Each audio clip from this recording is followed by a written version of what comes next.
అదేందో గాని దేశమంతా ఓ రాజకీయం ఉంటే ఆంధ్రలో ఇంకో రాజకీయం ఉంటదబ్బా. 12 ఏళ్ల కంచి ఇదే కథ. ఎవ్వరు ఏల్వడిలుంటే ఆలదే సాగాలనుడు ఏడైనా కామన్. నచ్చిన పథకాలు తోచిన పనులు చేస్తారు. అందులో మనకెంత ఫాయిదా అనేది చూస్తారు. అయితే ఆడేందంటే రాజధాని రగడ. ఏరువడ్డ కాంచి ఇయాల్టి దానిక ఎప్పుడు ఇదే లొల్లాయ మరి. అందాల అమరావతి నగరంలో అద్దాల మేడలు కట్టేతానికి చంద్రన్న సర్కార్ ఎంత ఖర్చు పెడుతుందో జగన్ సార్ చెప్తాడు ఇనుండ్రిగా.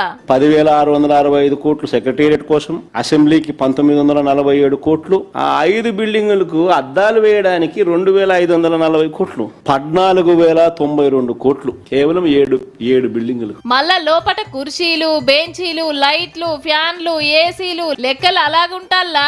ఇక కొత్తపట్నంలో పోసే రోడ్లకు ఎంత ఖర్చు పెడుతుర్రు అంటే, కానీ మన అమరావతిలో ఎంత తెలుసా కిలోమీటర్ ఖర్చు? 53 కోట్లు.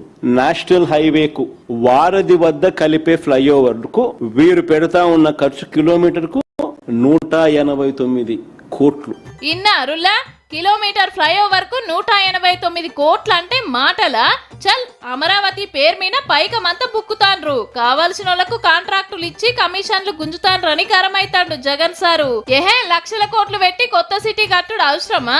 నేను చెప్పినట్టు మచిలీపట్నం, విజయవాడ, గుంటూరును కలిపి రాజధాని చేస్తే అయిపోతుందని మళ్ళా మావిగన్ రాగం అందుకున్నాడు.